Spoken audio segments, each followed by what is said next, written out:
Today we have a few updates on testing, on personal protective equipment, and hospitalizations related to COVID-19.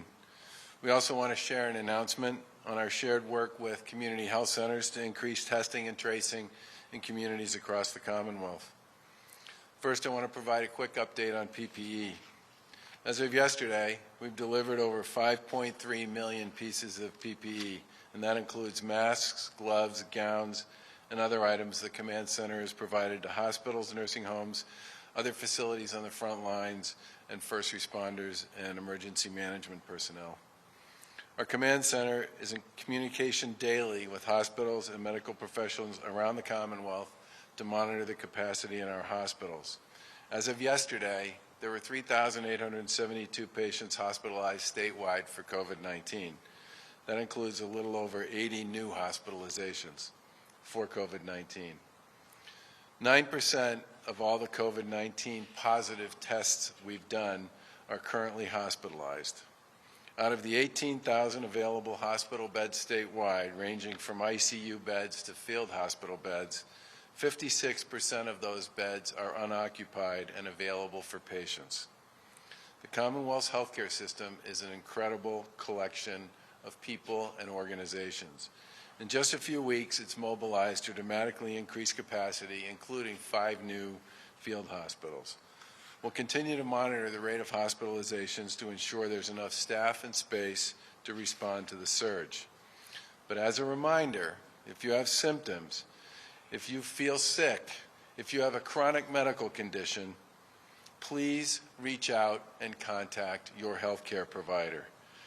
And as I said yesterday, you can always use Bowie Health's online symptom checker to connect with telemedicine options and others if deemed appropriate and necessary.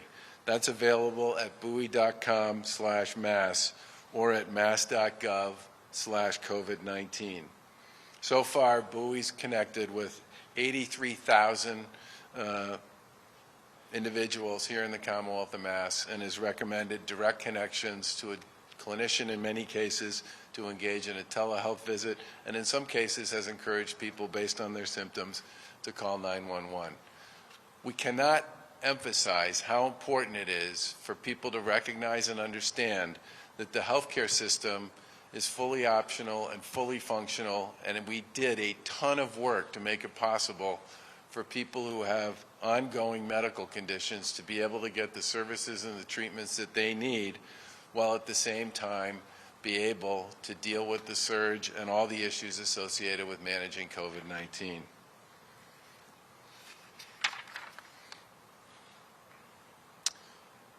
I want to give a quick update here on testing. Yesterday, the Commonwealth conducted nearly 6,000 new tests, which brings our total tests statewide to about 175,000. The state reported 1,556 new cases of COVID-19 for a total of just over 41,000 positive cases.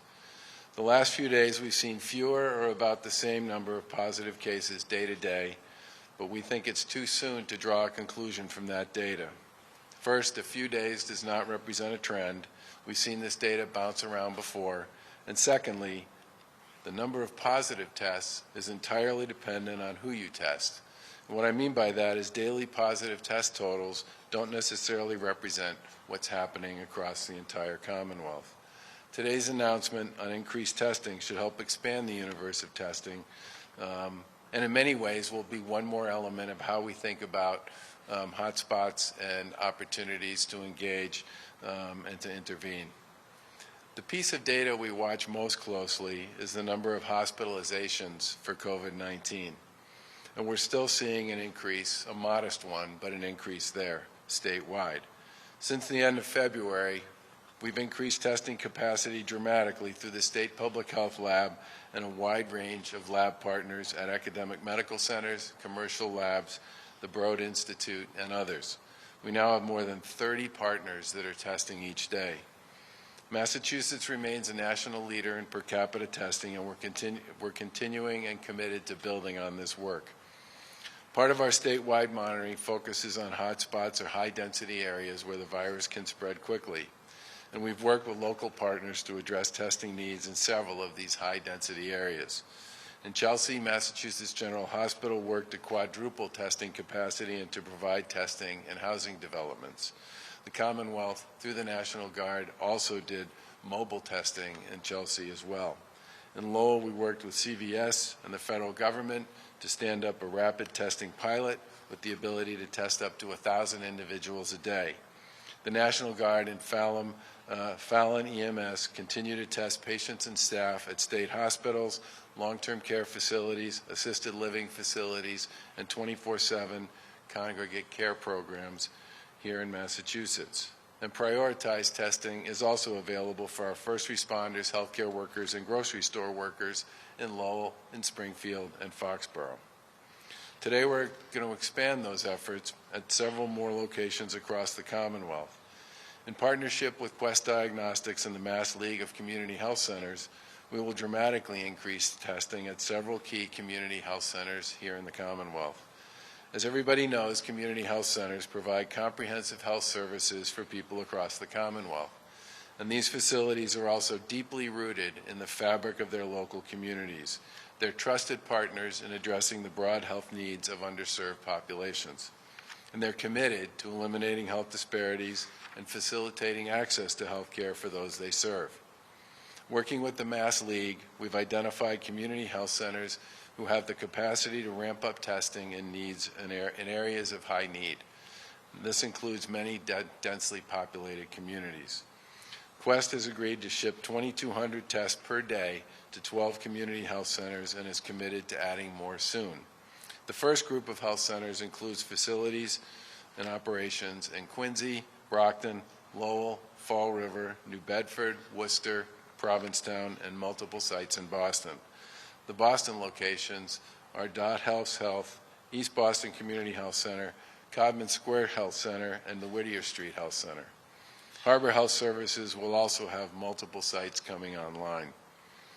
People interested in being tested should contact these health centers this week. Each location is processing appointments differently. Soon you'll hear more about this from Manny Lopes, who's the CEO of East Boston Community Health Center. His community health center has already received 900 tests, and that number will continue to grow. I do want to say, Manny, how much we appreciate the work and the partnership that you and the folks at your organization have provided to us on numerous occasions over the course of the past 5 years. And we're very grateful to have you and your team step up to participate with us jointly in this particular initiative. This increased testing capacity is one crucial part of our response. Another key piece is community tracing. Massachusetts is the first state in the nation to launch a statewide community tracing collaborative to better track positive COVID-19 cases. Here, too, community health centers have an important role to play due to the deep connections with the cities and towns in which they operate. To date, more than 30 community health centers are participating in the Community Tracing Collaborative, working with us to trace contacts in the neighborhoods and the cities and towns that they know so well. By joining us in this program, some centers have even been able to bring back some furloughed staff, which is great news for everyone, as having experienced local staff working on the tracing initiative makes a big difference. And we're always glad to get people back to work, especially during these tough economic times. Over time, tracing is critical to helping us understand the spread of the virus and helping us return to the new normal. Integrating community health centers in our response and ongoing discussions is also an important part of that focus. And as a reminder, we need everybody out there to participate in this tracing program. We've been working with cell phone service providers to make sure that when our tracers make calls, they show up as MA COVID team and are not blocked by caller ID. Please pick up if you get that call. This is your opportunity to help stop the spread of COVID-19, especially perhaps in your house, apartment, or neighborhood. In closing, I know yesterday's news with respect to schools will remain closed throughout the year was yet another sign of how this virus has dramatically reshaped in so many ways our lives and our daily chores, rituals, and all the rest. Schools and businesses are being closed, people are staying home, and people are wearing masks. All a really good thing.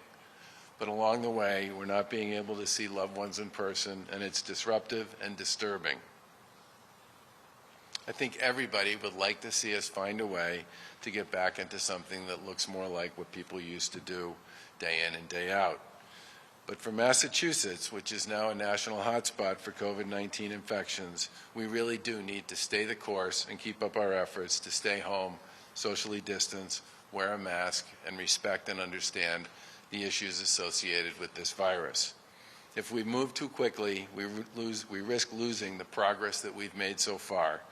And our healthcare workers in our hospitals, which have been working hard on our behalf, are pushing back against the virus, and they need us to push back too. We owe it to them, and we owe it to our parents and our friends and our neighbors to keep up the fight and to win. We'll get through this, and I believe we will come out stronger on the other side. But everybody needs to do their part and understand that we need the facts on the ground to drive a lot of our decision making.